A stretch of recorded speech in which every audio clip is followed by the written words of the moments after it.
The Sustainable Development Goals were born in Rio de Janeiro in 2012. That is Brazil. And the objective of the Sustainable Development Goals, called them SDGs, were to bring into concern the challenges of our planet, on issues of environment, on issues of politics, economic development, and much more.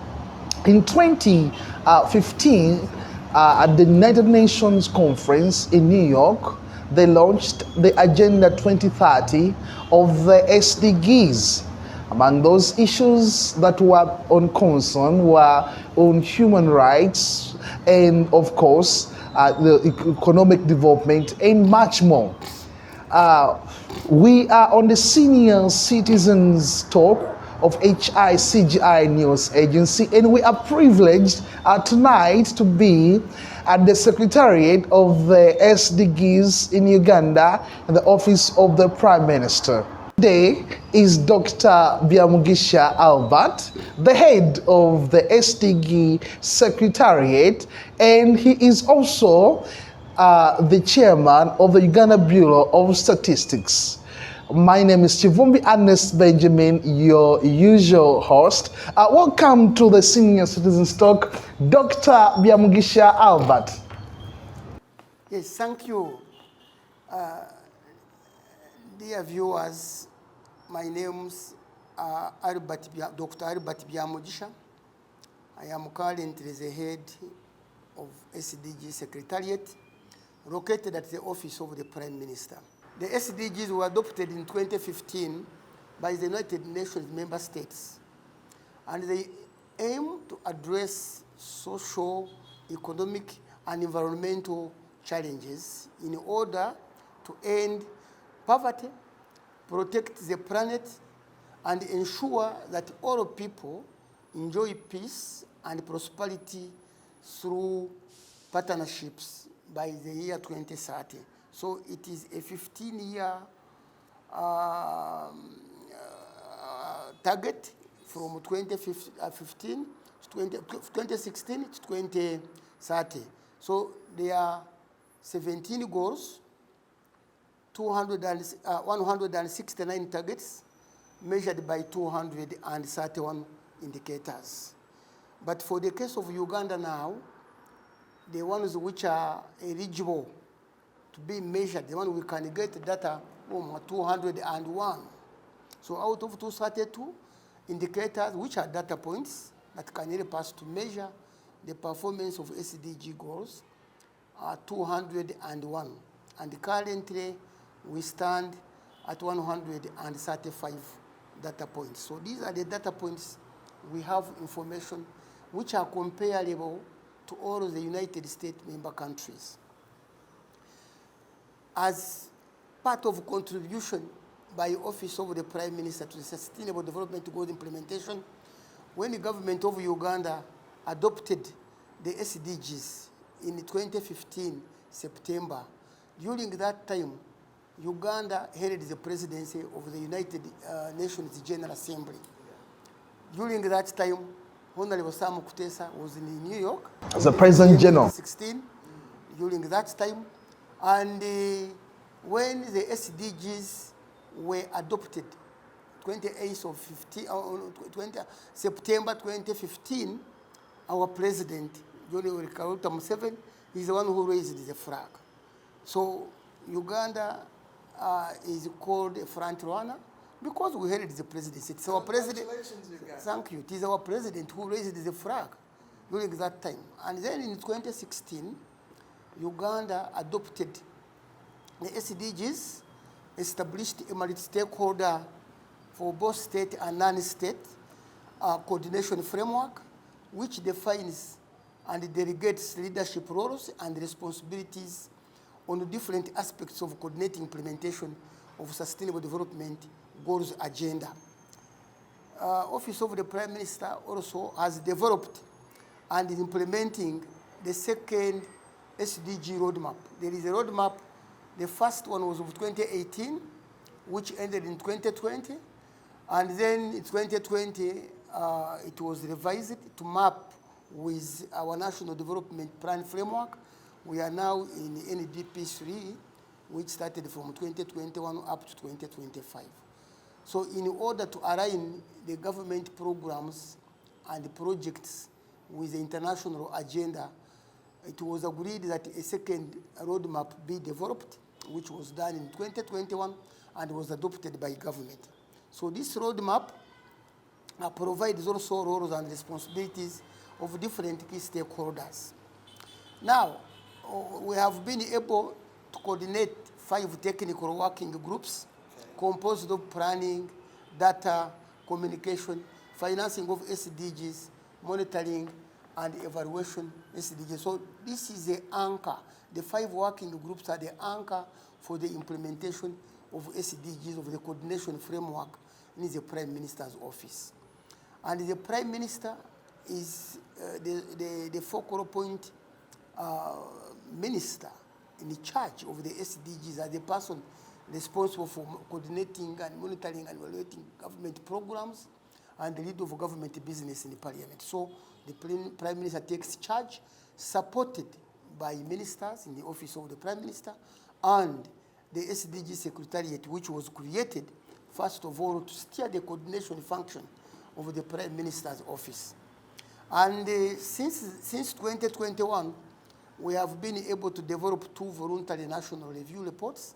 Okay. The first one was 2016, before we came in, which was looking at Uganda's preparedness in its implementation of SDGs. And then the second one was done in 2020. This is where now government produced the second report that was shared at the high-level political forum in New York. So these voluntary national reports are prepared by countries which are ready to share with the rest of the world their best practices, the challenges they are facing, and then are able also to receive comments from other countries and even get support from wherever they ask support from and what is necessary. So it's necessary for the country to prepare a voluntary national report on all of the 17 goals and then share with the rest of the world. So Uganda did it too, 2016 and 2020, and now we are preparing for the 3rd voluntary national report. Out of 193 this year, 44 countries, including Uganda, will be preparing their voluntary national report. So we are ready. We are working around the clock, working with all the stakeholders to make sure that a report is produced that will be discussed by the advisory committee, which has been formed, that constitutes all the constituencies in the implementation of SDGs, and then it will be presented to cabinet. The Prime Minister will present it to cabinet, and then Parliament for ownership. Then after that, in July, the government of Uganda will be able to present that 3rd voluntary national report to the high-level political forum. But it's being coordinated by the Prime Minister. And of course, we have been able, because with the SDGs, the theme is to make sure no one is left behind. Yes. And in order to make sure no one is left behind, the government cannot do it alone. Government is working in a partnership with other key stakeholders. We have built and strengthened partnerships with stakeholders like civil society organizations, because they have reference groups who cover actually the whole country, supporting different programs. We have the Youth Coalition, yes, which on SDGs, of which Kivumbi, yes, you were a member of that committee. Absolutely. And this SDGs coalition started in 2019, and was actually, this was the original brilliant idea of Her Excellency Rose Marango, who was by then the UN country resident coordinator, and he supported the government to make sure that the youth organizations, which were becoming so many, come together and under the Secretariat be mentored and become very useful. So I'm happy to note that Kivumbi, you were among the first younger people, yes, on the executive, and And many of them who started really are doing some very good work. And I actually took over some responsibility as a spokesperson for the SDGs, and Her Excellency Rosa Malango gave us great mentorship under the Prime Minister's office. We really appreciate it. Yes, she did quite a lot. And then I remember one time we had many innovators, many of the youth who were innovators. We had about 30 of them whom we took to State House. Actually, we visited His Excellency the President as actually our patron for the youth, because he was very pertinent with the youth doing some good work. And we had earmarked some of them who had done some good work. And we took them to State House Entebbe, and we met His Excellency the President. And the President offered to take them to Kaumu, one of his presidential farms, and the youth went there. They learned so many skills. I remember one of them, Brian, who is now exporting pineapples to Turkey. Yes. And he learned it from President's farm. So there was a field of pineapples. So excellent. So you have someone who... And then others are doing beekeeping, etc. in Tuatwa, and so many others. Others did journalism like yourself, etc. So the Youth Coalition is very strong. We are supporting them at the SDG Secretariat, and they have gone in big numbers. Now it covers actually all of the youth almost in the whole country. Absolutely. Then we have Office of the Prime Minister has a private sector platform on sustainable development goals, and this one was launched by the former Prime Minister, Dr. Ruhakana Rugunda, Right Honorable Dr. Ruhakana Rugunda. He launched that platform, which is on now. So we have partnered with the CEO Summit, Private Sector Foundation. We are working together to make sure that the private sector, actually through the SESG, Economic Social Governance scheme, they are able now to support some programs, giving some scholarships to students, and supporting some projects, and so forth.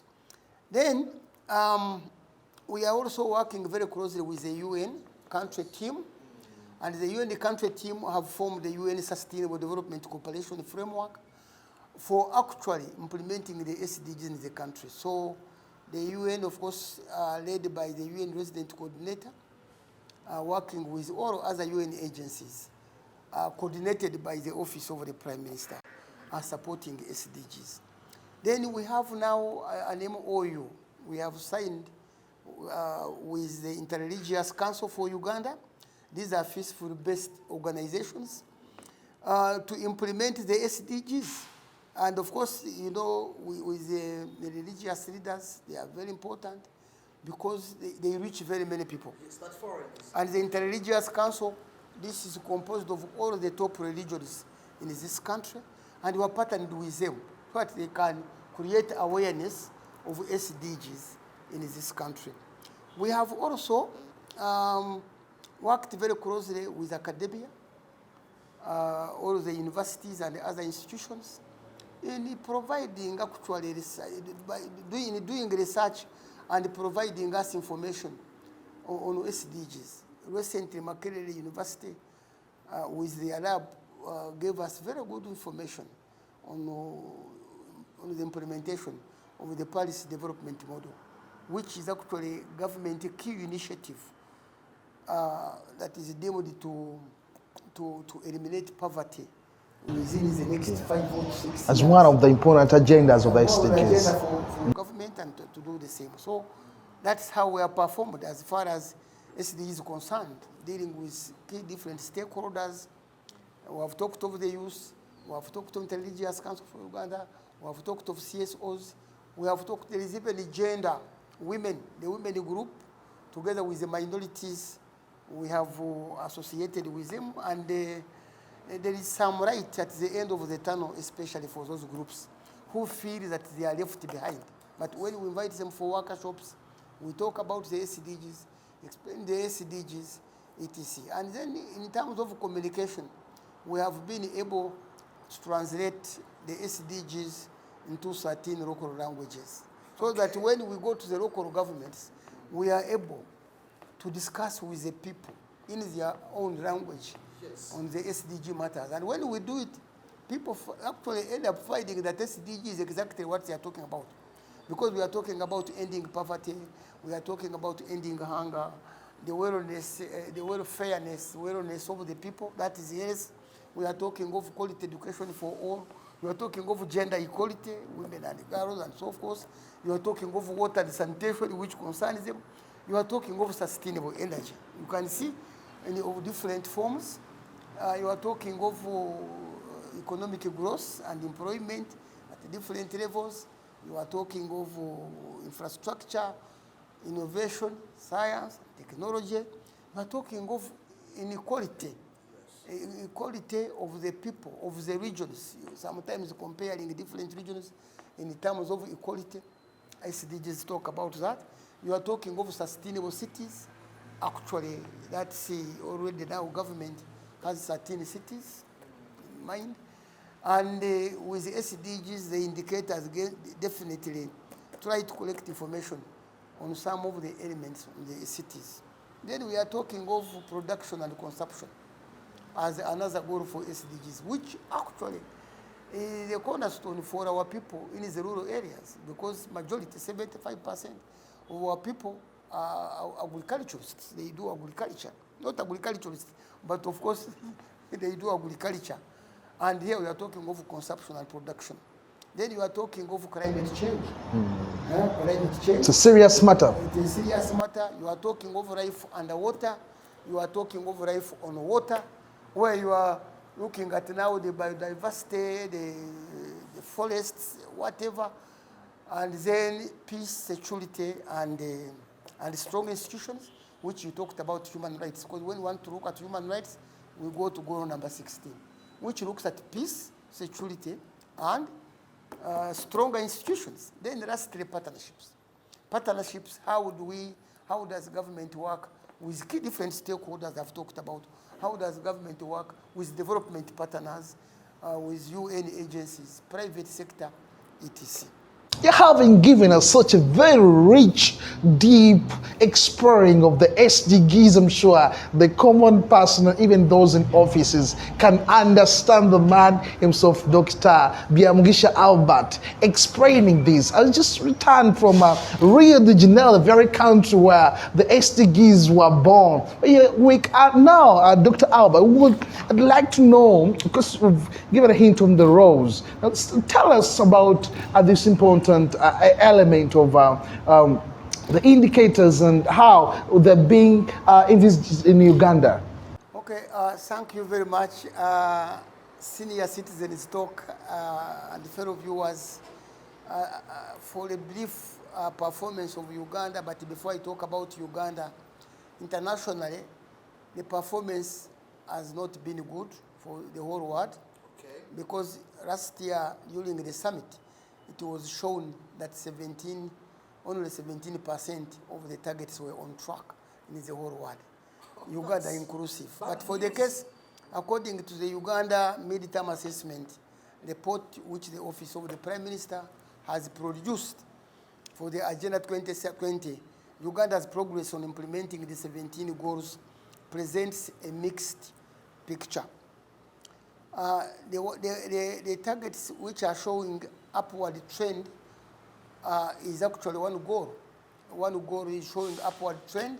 We are on track to achieve that, and that is goal number 12, which is looking at sustainable consumption and production, considering, of course, and here the main area they are looking at is having less nitrogen in the imported products, and Uganda definitely has less. And that one, we are actually showing upward progress. Then there are some goals, about 6 goals, which are showing slow progress. We are progressing on the 6 goals, but not to the standard we would want if we are to achieve Agenda 2030. So we are improving, but slowly, and therefore we need to put more effort on the 6, and eventually we achieve them. And which are the 6? We have goal number 2, which is on zero hunger. Goal number 3 on health and well-being. And then goal number 5 on gender equality. We are also improving totally on affordable clean energy, and then decent work, goal number 8, and economic growth, and then climate action. On the climate action, because of the carbon, the atmosphere, Uganda actually is not bad off. It is only on goal number 15 where we are talking over the biodiversity, where people have cut most of the trees, about 12% of the trees now are on, but otherwise that is, so those are 6 goals where we are doing some slight progress. The other ones which are stagnating, there is some work, but somehow stagnating, it goes. And we have goal number 1 on poverty. But here we are looking at the data of 2021. Uganda Bureau of Statistics is now analyzing multidimensional data for 2023, which, if finished, we should be able to get the position of Uganda on poverty. But as per 2021, the poverty levels, of course, the government had improved from 45% of the population being poor, below the poverty line, to 21. So for the other last 10, 15 years, there was some improvement from 45% to 21. Now I think that's in 2021, it was 20.2, 20.5, which was an improvement, but now we don't know where we are. That's what we are saying. That's why we are saying we are slightly stagnant, because we are still on that figure. But still, again, we shall yet, when we get information, to know whether we have degenerated or we have improved on that one. Yeah, but Uganda has just been declared as a middle income status country by United Nations. So the latest figures now on the multidimensional, when you look at the demographic population demographic report, it gives Uganda, it lifts Uganda high up. That's why I'm saying we are yet to see. But then from the figures which we have now, from the latest report, we are now in the lowest middle income. Because now here we are looking at the education. The years of schooling, the literacy rates have improved. We are looking at the well-being of the people. Most of the indicators, actually, of health have improved. And then the gross national income, has also improved. So that one also is now showing some slight improvement. It is actually shifting from the other ones which were stagnating, but to say the goals which are showing some progress. And if we go on like this, definitely we should be able to be near the target by the year 2030. So it's a matter of now people supporting the parish development model, which is concentrating on the 39% of the households. And if it does very well, then we should be able to achieve that target. Then the other one is on quality of education. Of course, it is also improving very, very, very slowly. Quality of education improving very slowly. But now, with the initiatives put in place in the Ministry of Education, it should be able to do some more improvement next year and even in other years. Then we have water and sanitation. There is some improvement because we are supposed to have 100% of the population, both in the urban and in the rural areas, drinking clean water.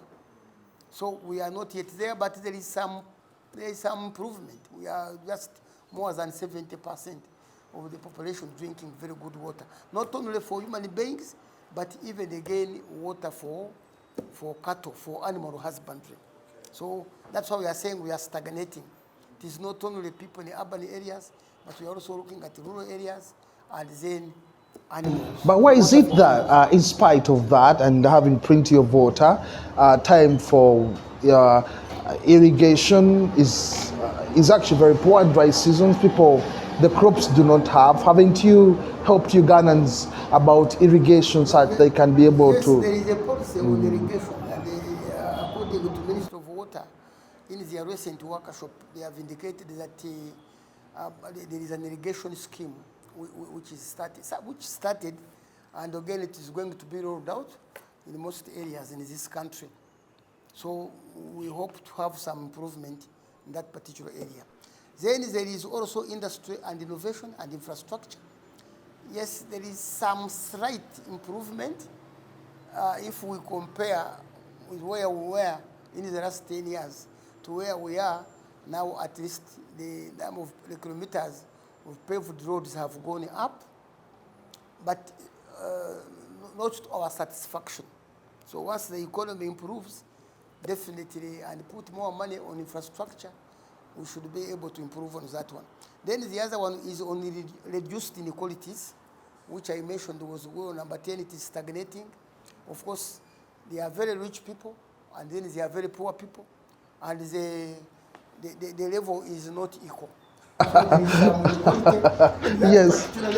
The poor are very poor, and the rich are very rich. Very rich. So that one there, we are still a little bit stagnant. But with the initiatives the government have put in place, like social protection, the parish development model, because it is for all of the poor people in this country, we should be able to improve on that one there. Those are programs that have sometimes been failing. There are quite many that the government initiated, and they're not working out. So how do we trust the parish development model? Mindset of people which must improve, because this program has been put by government to support the poor people so that they have money in their pockets. These are the people who survive through whatever they earn. They just survive. They consume it. They don't have money at all. So government has put money, given you money to use it. So long as you do it, you use it very well, you should be able to survive. So it's mindset change. People need to change their minds. We need to sensitize our local people so that they can use that money. They are lucky that the government has that money and is committed to give the money full time. So why not use the money, do the right things, and then should be able to do very well. Then the other one is sustainable cities. We are stagnating. The cities, of course, we have around 13 cities. Definitely, they are improving very slowly. And you know, they have just time. There is a budget, but it is not enough. And there is nothing which is enough, but it is not. But through the EastMed project, there is some slight improvement. And if they get more, definitely they should be able to improve on that one. Then the other one is peace, justice, and strong institutions, and then the partnership for goals. Then the ones which have declined is goal number 15. Goal number 15, looking at the life underwater. Uganda, definitely we don't have data on that, on life underwater. Most of the indicators look at the countries, of course, which are near the oceans. But for us, we have two indicators because of the lakes we have, but we don't have data. Now, with the population census, which is going to be conducted, of course, some of the questions which didn't have answers will have answers after the population census. And we should be able to determine on the status of each and every goal after the census. Because most of the indicators didn't have data. And some questions have been included in the questionnaire for census. So we hope we shall do well. But then again, that is on the side of Uganda. We are moving forward, working very hard, and very hopeful. But by 2030, we shall achieve the targets. We are ambitious. Okay. And that's it. While in the African region, it is also important to note that according to the Sustainable Development Solutions Network report of 2023, the results indicate that Uganda is more than 50% on track. We are more than 50% on track to achieving the SDGs by 2030. That is according to the Sustainable Development Network, Solutions Network. It's a group that assesses performance on the implementation of SDGs in the whole world and produces reports annually. So it says by where we are now, by 2023 last year, we were 50%, which was actually above the African average. The African average is 53%, and this was now a measurement of 52 countries in Africa out of 54. So 52 countries with an average of 53. Uganda, of course, has 55, which is slightly above 53. And additionally, Uganda ranks in the 6th position in Africa after Benin, Nigeria, Egypt, Ghana, and Kenya regarding government's commitment in the coordination and implementation of SDGs. So when you look at coordination, implementation of SDGs, government's commitment, we are number 6 out of 52 countries. So there we thank government. And of course, through the office of the Prime Minister, the SDGs, office of the Prime Minister, for that one there. We are still on the Senior Citizens Talk of HICGI News Agency right here at the SDG Secretariat, Office of the Prime Minister, with the senior citizen, Dr. Byamugisha Albert. Dr. Byamugisha Albert, we just also spoken earlier that he is the chairman of the Uganda Bureau of Statistics, UBOS. UBOS is on spotlight right now because there is an upcoming census just next month in May. But Dr. Byamugisha, can you tell us, is your country ready for the census?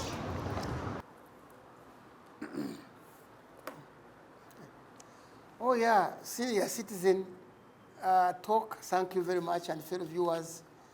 Yes, I can say the country is very ready to conduct census on the 10th of May.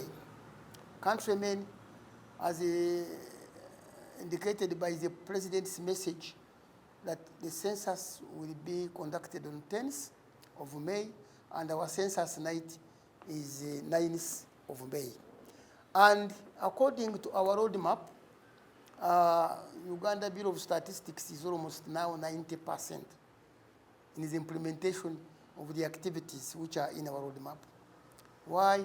Because we have done most of the pre-census activities, which include the procurement of the tablets, the copies, because for the first time, Uganda is going to conduct a census will be digital for the first time. We are not going to use the questionnaires or not, but it's going to be digital. We are going to use the copies, which are tablets. And we have procured enough tablets, almost 120,000. More than 80% have arrived in the country and are being provisioned by the UBOS staff. Provisioning means, of course, tolling in or loading the questionnaire in the same. So that is actually very important, because without tablets, it would be a problem. Then we are recruiting the enumerators and supervisors who are going to conduct census. And by next week, recruitment will have been completed. And we intend to recruit 130,000, 10,000 of whom will be supervisors, and 120,000 will be enumerators. So those ones are being recruited. And out of the 130, almost now, almost 200,000, 200,000 of the enumerators and supervisors have shown interest. So you can see we have many younger Ugandans who have shown enthusiasm, have shown interest, and are well qualified. But they're showing interest, but will they be absorbed in your budget? Yes, I have told you 130 as the ones we are able to absorb. Okay. Absorption meaning that, of course, each enumeration area will have an enumerator. You cannot have 2 or 3. And these are the people who will be conducting enumeration in their home areas. So we are looking at people who are doing the work where they come from. So that is very good, and there are very many Ugandans educated all over. So that's what is going to happen. And then now there is training of trainers, which was completed, but then again, training of the district leadership that will be supervising the census. We have around 800 trainers from all the districts and cities being trained at Munyonyo. And will complete their the training takes 10 days.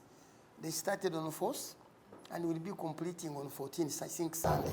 Are those the people who are going to be, are they the ones training those who are going to be using the tablets, because yes, that's a big concern. The ones training them were UBOS staff who are trainers of trainers.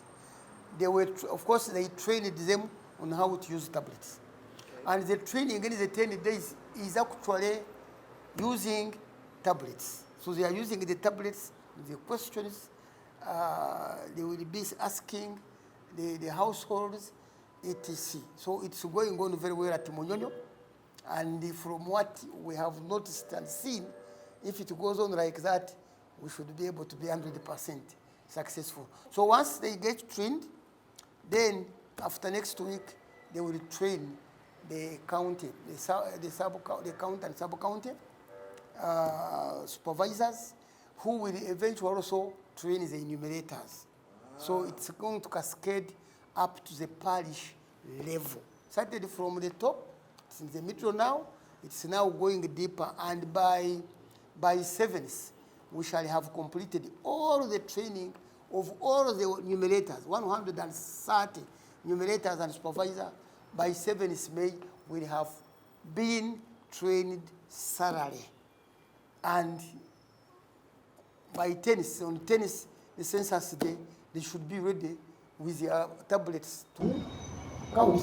But you need to reassure us about those tablets. The other day when the voters biometric system was enrolled in the last elections, there were very many challenges. Number one, the machines were breaking down. Number two, the people who were conducting them didn't have enough knowledge to use them, and then the power supply was a problem, data was a problem. So what confidence should we have this time in the census that at the introduction of these tablets and this digital enrollment, that there is assurance that nothing is going to go wrong?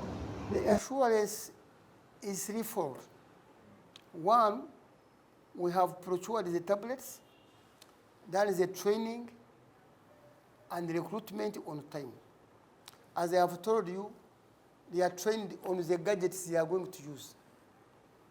And so far, no errors. Okay. But even if there are errors, there will be some surpluses they will use. But even if again still there is an error in that one there, most of the supervisors and emulators we are recruiting have smartphones. Okay. So we are going to upload the app on the questionnaire on their smartphones. So all of them will have that app installed in their smartphones. And if a tablet fails, then they will use their smartphones. We have already done mapping of all households in this country. Almost we are about 97%. That's what I heard from ED. But we should be able to cover by next week. Should be able to cover the whole country, all of the households, and we have used the tablets. Few of the tablets, the supervisors and the meters have used it during the mapping exercise. They have tested them, and where they were failing, they were using the smartphones. But even again, we discovered the challenges they were facing, which we have tried now to mitigate so that those challenges don't come up during the census. The second one is power banks. We shall be providing power banks. If you charge the tablet, use the power, the battery that is there. If it gets off, you connect to the power bank. And from the ones which we have tested, we have used, the tablet covers actually that particular time, that particular and for particular area. But should there be a problem, then that error is done. So we are very sure that we shall not be like the one you had, the example of the Electoral Commission, because we have given enough time to train. 10 days. They never trained the supervisors 10 days. No. We are taking 10 days to train the supervisors, the enumerators at all levels. As I was saying, we have trained them for 10 days. Full-time, residential. And the training will go on up to the lowest level, the enumerators. And we shall provide the gadgets to them were 2 days before the work. And remember, they will be supervised by the local chiefs. So we don't expect any problem. If there is any challenge that comes up, then it should be able to be solved. But the challenges will be very minimal. Talking about, that's my expectation. Okay, talking about the mapping, and I believe UBOS has accurate data, especially on the houses, the number of houses in the country.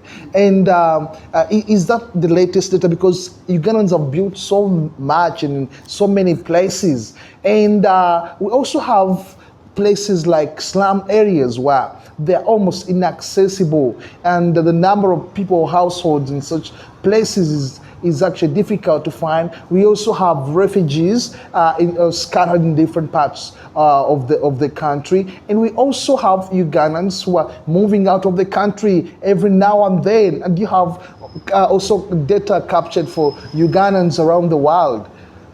Yeah, so you notice that the mapping exercise has actually considered all the areas you have talked about. There are areas you are talking of which are inaccessible, but then how do the people who stay there reach there? How do they become inaccessible to the people who are staying there? And remember, the people who have been collecting that information, the supervisors, come from those particular areas with the supervision of the LC ones. So all parts in Uganda have LC ones, and they have been supervising that. And then the people, of course, the LCs, even if they don't find people in their homes, but at least the LC ones know the people who stay in those homes, and then include them. They put a house, the people staying there, and then map it. So at least they have mapped the coordinates of those enumeration areas, which are going to be fixed. Now, for the case of people who are out, they are out. They are not there. They are not in Uganda. And these ones who are in, they are in, including even foreigners. They will be counted. So they are here. We have foreigners who are being counted. We have Ugandans who are not here. They are not here. And they are not there. Okay. And there's also been a very big concern by some religious leaders. I'll put a context of the leader of the born-again Pentecostal churches, His Eminence Dr. Joseph Serrada. He was having a very serious conversation over the years about the number of the born-agains. He says that they're counted, and the actual number of born-agains is not what UBOS is talking about. And he's seeing some loopholes, I think, in the questionnaires about the born again. What could you please reassure such kind of concerns by religious leaders, and how you are addressing them, that this time give them the actual number?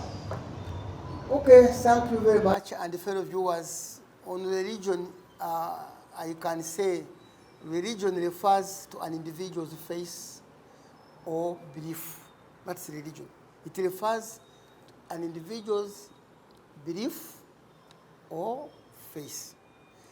And it may refer to someone's current place of worship, maybe by birth or by the conversation, where an individual prefers a specific affiliation as compared to that of his or her parents. And of course, they ask the question which will be asked in the questionnaire is that write the appropriate code of the religion a person is affiliated to. Write the appropriate code, because we shall be using codes. There are different faithful-based organizations in the country. And here we have put codes in the front of the religions, as I will tell you. So the question is, the supervisor or the enumerator will write the appropriate code of the religion a person is affiliated to.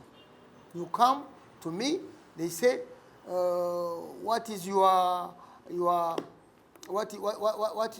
religion? I say I am a Roman Catholic, like I am a Roman Catholic. That one will have code number 11. So they will only type number 11. They click on 11. If one is Anglican, they click on 12. If one is Seventh-day Adventist, they will click on 13. And if one is a Muslim, they will click on 14. If one is a born again, Barokole, the born again, and I think, say what is he born again? Yes. Is he born again? He will click 15. So according to him, when they come to him during the census, he should actually say, I am Morocco, and they will indicate 15. You can see it's indicated there. Then if one is Orthodox, it is code number 16. If one is Baha'i, belongs to the Baha'i religion, it's code number 17. And if one is with Judaism, because we have some Judaists here, Judaism here, yes, Judaism here, you never know, they are here. But we have some Judaists who are foreigners and even are living here in Uganda, and I have told you, during the counting, we shall consider all of the people in the country who slept in Uganda that night and who were there on things. Then you have the latter-day saints who call themselves the day saints. That's number 19. Yes. Then we have the Buddhist. You have heard of the Buddhist? Yeah, those ones called number 20. Then we have even the Jehovah's Witness. You must have seen that, Kivumbi. I see those. Jehovah's Witness, that's called number 21. Then we have the traditional. You know the traditional, you are judges, what, I don't know whether Mama Phil is traditional or whatever, but if she's a traditionalist, then she will be recorded as number 22. Then we have Awobu Shobozi. Awobu Shobozi, they complain, they said it's a big religion, they must be considered. So the questionnaire, Awobu Shobozi, it's called number 23. Then we have people with no religion. You go to him, he says, me, I'm sorry, I have no religion. And it's recorded as number 24. Then you have even the other people, 96. If one says others, any other who are not among that category, he will fix others. Now, Bishop Serwada, yes. If he is not among the categories I have mentioned, still he has a choice. That is number 96, code 96 says others. He may be falling under that one there. But I'm sure among the other ones I have mentioned, Mr. Kivumbi, Bishop Serwada should be in. But there is an option for others. Yes, I think Dr. Joseph Sarada, now I think there is a guarantee according to the arrangement here that the born-agains of Balokole will be captured. From the CV of Dr. Byamugisha, we've seen that he's also had an extension with the Ministry of Education. But Dr. Byamugisha, are you satisfied with the current curriculum introduction in the country? Does it suit the needs of Ugandans? Thank you very much. As an educationist and a citizen, the new curriculum allows students to study only, the new curriculum is for secondary education, for senior 1 and senior 2 currently, and it allows the students to study 12 subjects for senior 1 and senior 2, as I have mentioned. With 12 subjects, of course, the 11th one, 11 subjects are compulsory, and 1 is elective. So they are supposed to be 12, and out of electives, the student is supposed to pick 1, add it to the 11 ones, making it 12. The new curriculum fosters critical thinking skills, communication skills, cooperation, and self-directing learning. Self-directing learning because it allows students mostly to learn on their own. And of course, it is designated to reduce teachers' lecture delivery, which I am sure you are used to, where a lecturer or a teacher would come and then write notes on the blackboard. You copy the notes, you ask a question and you answer, and then he's going to give you an examination.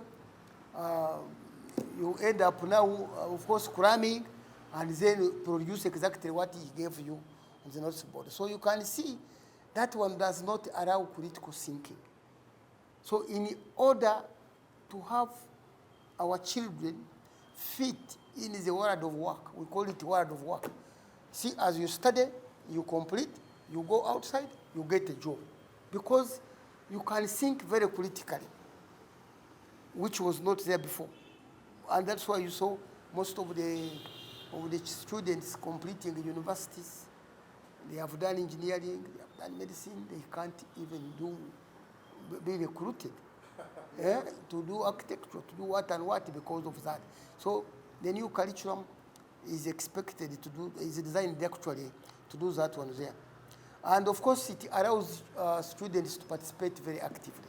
So I think that's why the Ministry of Education thought it wise to make sure that we become we produce children who are very competitive and are able to get work anywhere. That's why we are calling it world of work. Thank you. To wind up our senior citizens talk tonight of HICGI News Agency with Dr. Albert Byamugisha, who's just been internalizing on several concerns, on several sectors from SDGs to his work as the chairman of the UBOS, the upcoming census, and all what we are seeing. We need now to know who is Dr. Albert Byamugisha as we wind up. Yeah, Byamugisha Albert, you are talking to, is a teacher, is a tutor, is a lecturer, and a civil servant, and an advisor to government and other key stakeholders. I have done all of those because I have been a teacher. My first posting was in a teacher training college, where I became a tutor in 1982. And by then I trained as a grade 5 diploma holder. So I taught at Kabukunge Teacher Training College for about 5 years. Then I upgraded myself to another level, did a degree course in Bachelor of Statistics at Makerere University, ended up with upper second, and I did very well, and I was included among the staff development program students of Makerere University in 1991, and the scholarship from Commonwealth Fund for Technical Cooperation, and went for masters at the University of Sheffield, which took actually 1 year. And prior to the master's degree, because it was a 2-year scholarship, and in that 2 years scholarship, I was able to do a postgraduate, higher postgraduate, a diploma in pure science, and then also qualified in Masters of Science in Statistics, majoring in statistics. So when I came back, Makerere University, which had sent me to study masters, by then I had been recruited as an assistant lecturer, which post I did for 2 years, and went for that masters. And when I came back after the masters, I became taught and became a lecturer. A lecturer from 1993 up to 2000.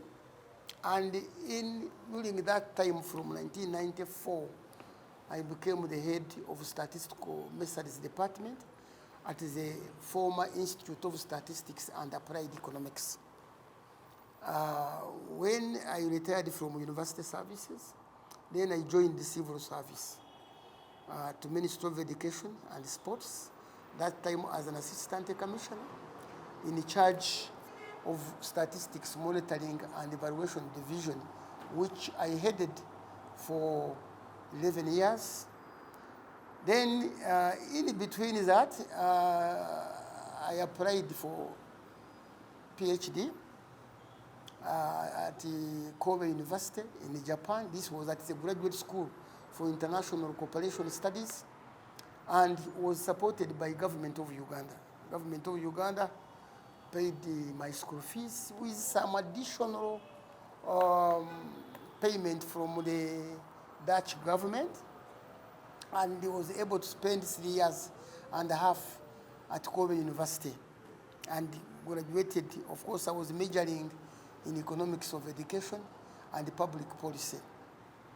And when I graduated, definitely, but during the time when I was studying, I asked for study leave without pay when I was in the Ministry of Education, so that I could be allowed to finalize my PhD.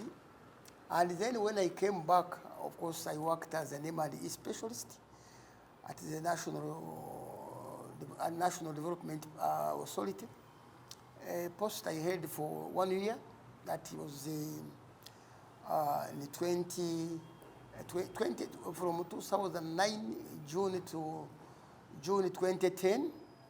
Then I applied for the post of Commissioner for Monitoring and Evaluation at the Office of the Prime Minister, a post which I was offered, and held that post from 2011 up to 2017, up to the time when I retired mandatorily. So I clocked 60 early 2017, and when I retired from civil service after reaching 60 years, then I was recruited by the FID as a senior technical advisor on monitoring and evaluation to support government on M&E matters, and even also support some of the work which they were doing here for 2 years. Then after that, I joined Office of the Prime Minister as a senior technical advisor, Sustainable Development Goals, and then eventually I was made to head the Sustainable Development Goals Secretariat, a post which I'm holding now. But at the same time, because of teaching at the university, developing some courses on monitoring and evaluation, and as a statistician, I kept also delivering some courses to many universities, including Kobe University, where I got my PhD from. But even again at UTAM University, we started some courses at master's and PhD level, because UTAM was partnering with the University of Mbarara in South Africa, and we started some of the M&E courses, and supervised even some PhD students who graduated. And even now, I am a visiting professor at Kobe University, and I do that when I am on leave. So whenever I have 1 month's leave, I spend it in Japan, Kobe University, and this year, tend to go there in November. And there is a group of 17 PhD students at the Graduate School for International Studies, whom I also teach.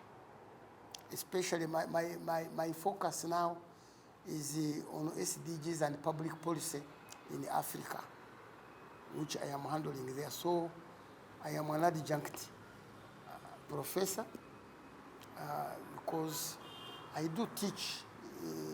Sometimes I supervise some students at PhD and master's level. And even again, I've written a number of articles, more than 30 publications in referred journals.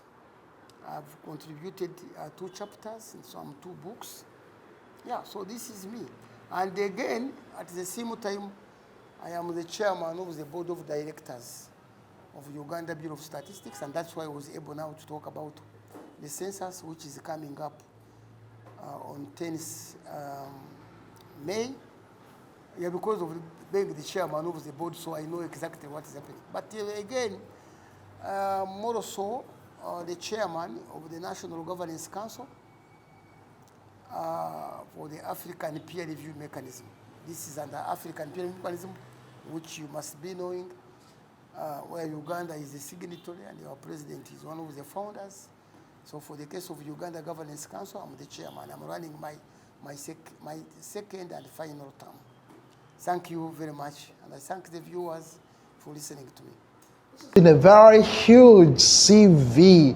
Oh my God, I can't believe the CV that I've just listened. A doctor is finally has been wind up. Since you are a man of UBOS, statistics and figures, there is a silent issue about a discussion that is because of religious faith. It's not coming up in the public context of discussion and dialogue. But Africans, most of them, have been products of polygamous relationship in marriages. And then when you talk about polygamy, it's something so silent and yet happening even amongst Christians and non-Christians. Doctor, what is your take on polygamy amongst the community? What I take is what it is there. We have found it there. Our judges, some of them were polygamous, but because of religion, which teaches us to stick to one wife. But again, even in other religions, like Muslims, we can marry up to 3 wives. So I can't take much. But to me, of course, I have one wife who is enough for me, and I cannot go in for another woman, because that one is enough for me. So it depends now on how people feel it, but of course, according to our religion, we are supposed to be sticking to one wife. But of course, as I've told you, it depends on people's beliefs, your faith and your belief. If your belief is that you need many wives, and it's traditional, you have inherited it from your judges, you can go ahead. But my advice to you is that you will devote yourself to only one wife, and you will enjoy. But there are others who are having 2, 3 wives, depending on their faith, and they seem to be happy. So I determine. Okay, is there anything else that you would want to say on the senior citizens talk as we finish? Yeah, on the senior citizens talk, as I have indicated on sustainable development goals, the aim of the SDGs is to make sure no one is left behind. And for the case of Uganda, we have heard and we know that around 39% of the households are poor. They don't have money in their pockets. And the government has tried this important initiative. I still go back to it, parish development model. So the people should open up. They should change their mindset. And even us, at very high levels, we should actually support the government in the implementation of all government programs, because the government has done quite a lot. There is this parish development model, there was that youth program, there is women programs, you have heard of that, Operation Awareness Creation, the Northern Uganda operation programs which have been on. So quite a lot is happening. So we need to work together and make sure that all of the people who are left behind join the board and be very happy. Now that we have moved up to the lowest middle income, we should look forward to go to the middle income and up to the highest income. But otherwise, thank you so much, and thank the viewers for spending your time in listening to me. And we look forward to being counted on the 10th, and it matters to be counted. It's been a pleasure to host you on the Senior Citizens Talk today of HICGI News Ages. A very fantastic guest we've had today. And thank you, Dr. Byamugisha, for allowing to be on the Senior Citizens Talk. My name is Kivumbi. Ernest Benjamin. On the camera has been Ronnie Serada. This show is brought to you by CABE International Group. Just Google it, in partnership with Heal the Planet Global Organization in Spatial Consultative Status with the United Nations. Until next time, see you.